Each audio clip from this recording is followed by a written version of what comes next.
Well, hello, this is day 4 of lockdown. I'm going to be taking you through the second half of the book of Exodus today.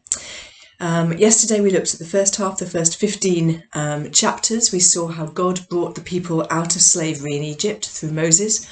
And we left with Moses and Miriam leading the people in a triumphal song and dance, having just come through the Red Sea. Well, today from chapter 16 to the end of the book, we're going to see how God dealt with the people after they came out of Egypt. This, if you like, is a nation birthing moment. This is the moment where God brings the people out. The expression that's used is with a mighty hand and an outstretched arm. God brings the people out and he's going to make them his own people. And we'll see how that happens in a minute. But this is the moment that the people of Israel will always look back to as the moment when they became a nation and when they became the people of God. So the first thing that happens is the people are hungry and thirsty. They're now in the desert and they don't have enough food and drink.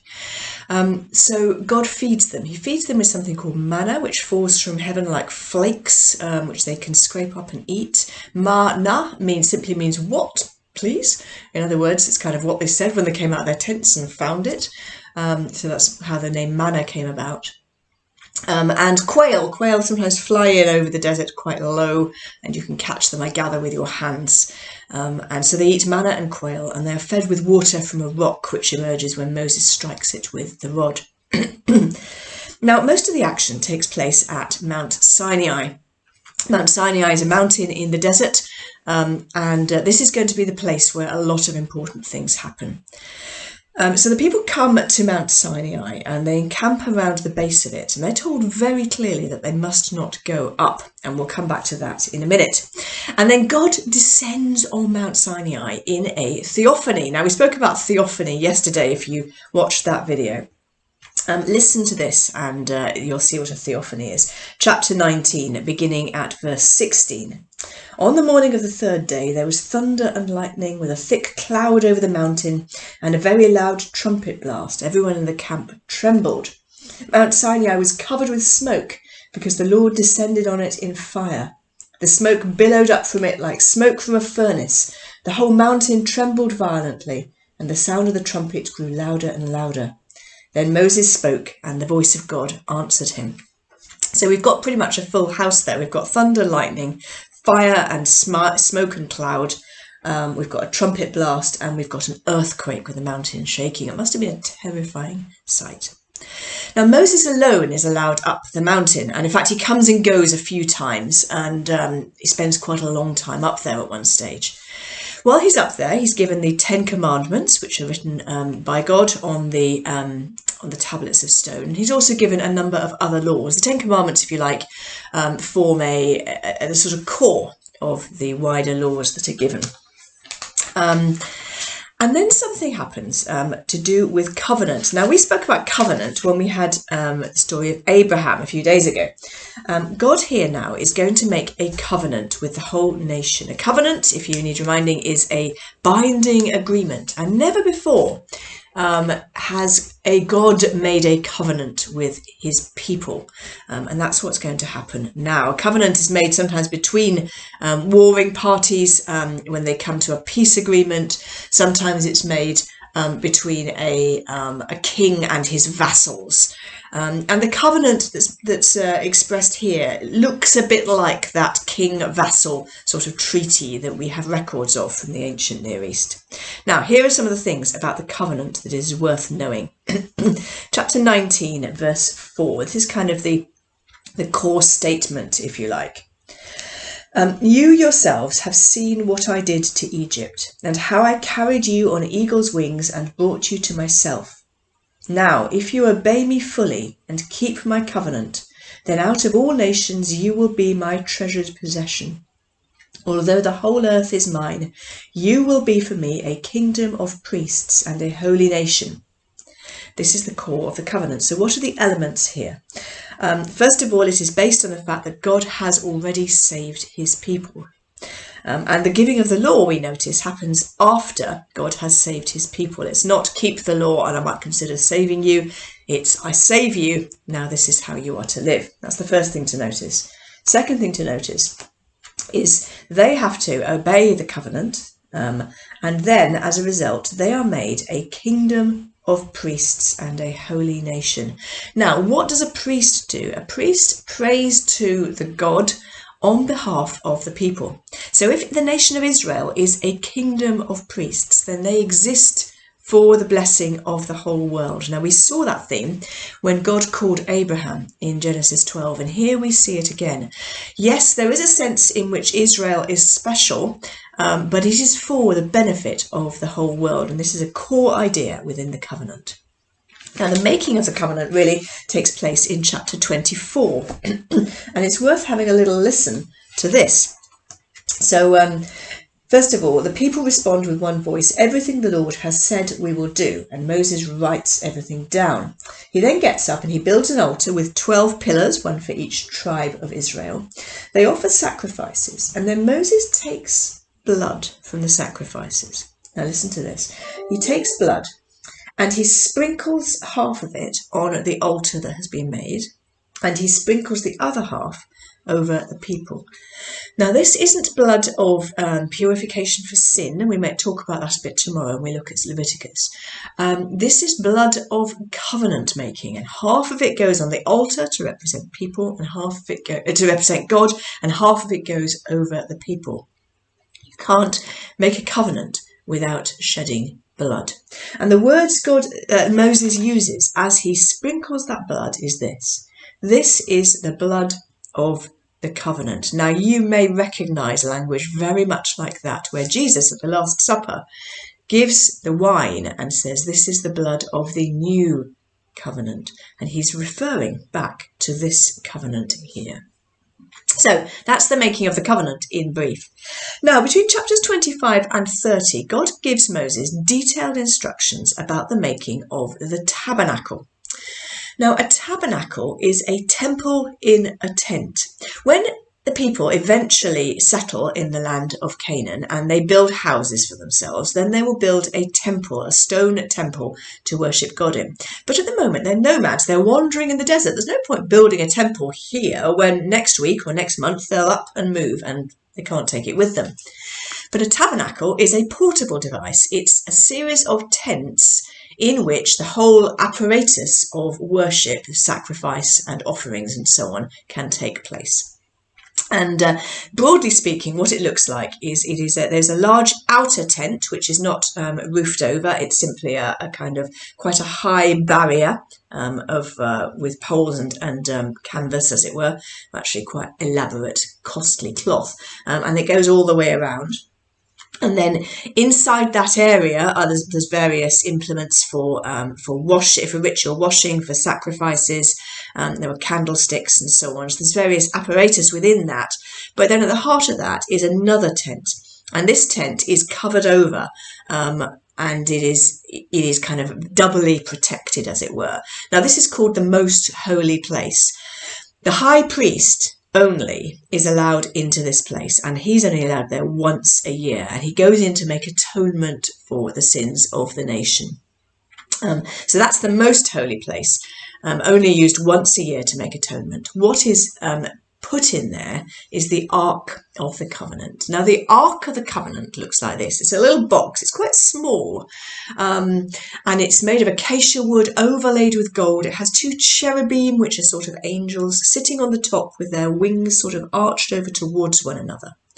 And then it's carried with poles, and it's not to be touched ever. It's carried with poles which are passed through rings. So the priests carry it. Here's this box, the cherubim over the top.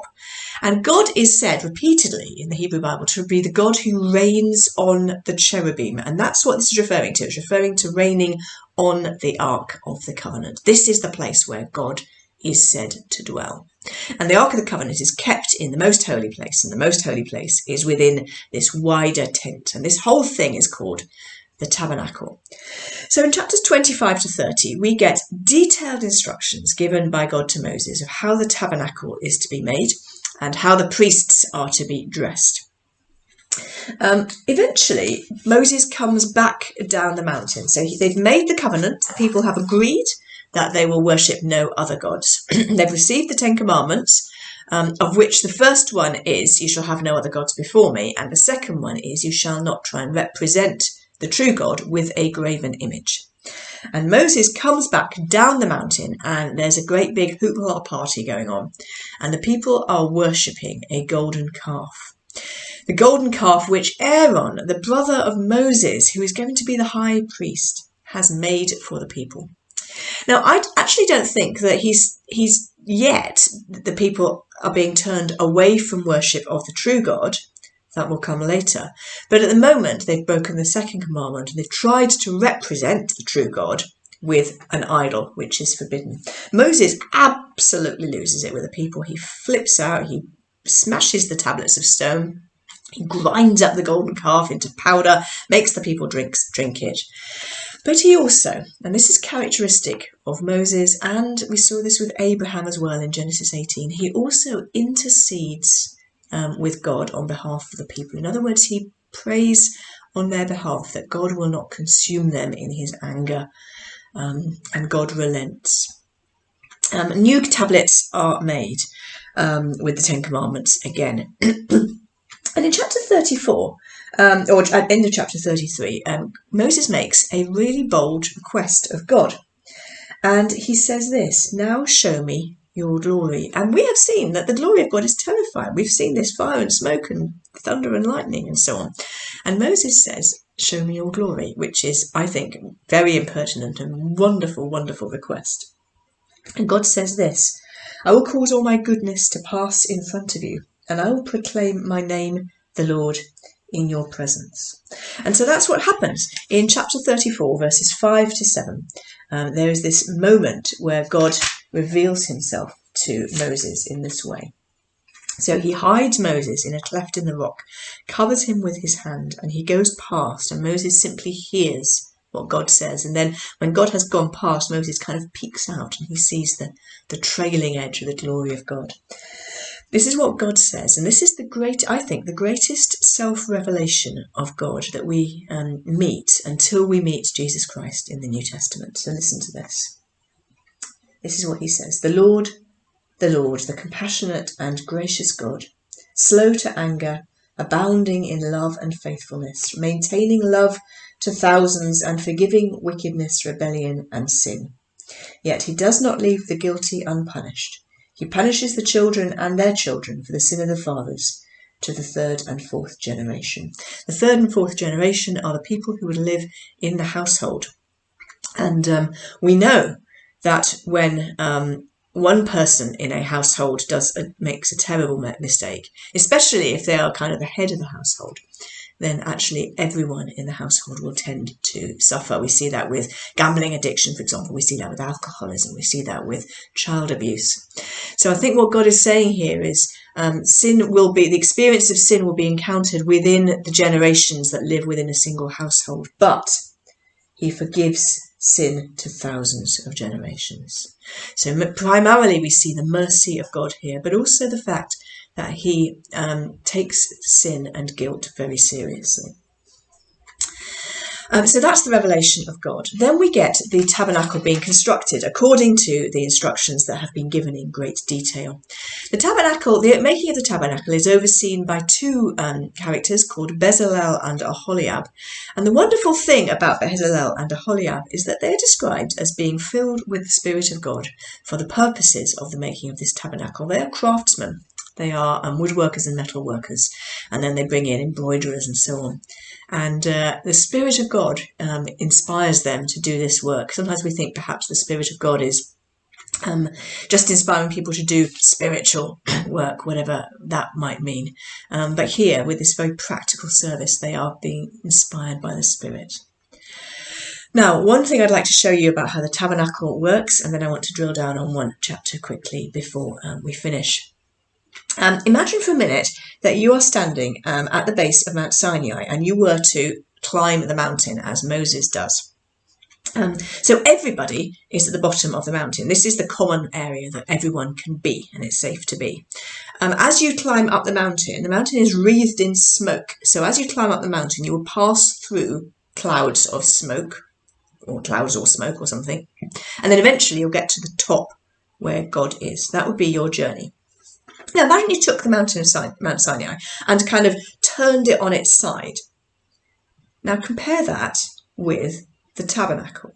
So outside the tabernacle is the kind of the general area where everyone is allowed, and then you pass in through that outer curtain. You pass in, and this is the place where the priests are operative, and this is the place where I mentioned we have incense burners. So we have clouds of smoke, and if you were the high priest and you were to pass through those clouds of smoke into the most holy place, this is the place where God alone dwells. It's the same construction as the mountain. And one more thing is that if you think in the ancient worldview, where they understood that the earth as being flat, a sort of support, and the sky supported on pillars, and God living above the sky, okay, then supposing you were to make the journey from the earth up to God, then what would you do? First of all, on the earth, you have the place where everybody is allowed. And then as you journeyed upwards, you would pass through the physical heavens where there are clouds. And then if you passed through that in the ancient way that they saw the world, you would meet God. So in other words, the heavens and the earth are themselves a temple. And that is kind of made in a miniature in the tabernacle, and later when they build a stone temple, it'll be the same construction. So the tabernacle is it's called a microcosm. It's a mini version of the whole heavens and the earth, which are themselves a temple. We kind of saw a hint of that when we looked at Genesis 1 together a couple of days ago. Sorry, I lost my train of thought. And we talked about how Adam and Eve were the image of God. And every temple in the ancient Near Eastern mind should have the image of the deity within it. Now, one more thing that I want to show you. Let me just change my notes a second. If we just turn to Exodus 33 for a minute, just listen to these verses I'm going to read you, asking yourself the question, is the presence of God, how is the presence of God being viewed in these verses? So chapter 33, verse 3. God says, "Go up to the land flowing with milk and honey, but I will not go with you, because you are a stubborn people, and I might destroy you on the way." Verse 5. Tell the Israelites, you are a stubborn people. If I were to go with you even for a moment, I might destroy you. Verse 15. Moses said, "If your presence doesn't go with us, don't send us up from here. How will anyone know you're pleased with me and your people unless you go with us? What else will distinguish us from all the other people?" And the Lord said to Moses, "I will do this because I am pleased with you and I know you by name." In other words, I will go with you. And then Moses makes that bold request, "Show me your glory." And God says, "Very well, I will cause my goodness to pass in front of you, but you cannot see my face, for no one may see me and live." What we've got here is we've got what's called a tension, or a push and a pull. We've got the presence of God is utterly desirable and utterly necessary. And Moses says, "Don't send us up without you." And yet it is threatening, because there is something about the holiness, the otherness of God, that is threatening inherently. And so the people are kind of trapped between this desiring the presence of God, needing the presence of God, and the presence of God being utterly threatening. And actually that is a theme that we see throughout the book of Exodus. Just to give you a few points. Burning bush. Yesterday, when God met with Moses at the burning bush, he beckons Moses. He says, "Come near," and then he says, "Stop no further and take your shoes off, because you're on holy ground." There was something that was threatening about the presence of God. But then as they have their argument, Moses says, I can't do this. How can I do this? And God says to him reassuringly, "I will be with you." In chapter 33, in that passage we just looked at, one of the bits I didn't read to you is that Moses would go into the tent, into the tabernacle, to meet with God, and the Lord would speak to Moses face to face, as a man speaks with his friend. Although when Moses came out, his face would be glowing with having been in the presence of God, and he had to put a veil on because that was so threatening to the people. The people are told to keep back from the mountain. and yet God promises, I will be with you. So there is this push and this pull, as I say. There is the presence of God is utterly desirable and we cannot manage without it, and yet it is totally threatening. And one of the things that the tabernacle does is it allows the people to negotiate the presence of God being with them and yet keep him slightly at a distance. It enables them to put in place systems whereby they can approach him with safety and with limits being put in. That idea of the presence of God being desirable and yet threatening is something that is going to continue to come up as we go through. And I've remembered I forgot to mention the very last thing that happens at the end of the book. At the end of the book, the tabernacle is consecrated and they offer sacrifices and prayers. And as they're doing so, God comes down in glory. Here's another theophany. It's about the 5th of the book or something. Another theophany. God comes down in glory, fills the tabernacle with his presence, with smoke. And the priests can't do their work because the presence of God is so tangible. This is what happens when the tabernacle is dedicated. And we'll pick that theme up in weeks to come as well. Thank you. See you tomorrow.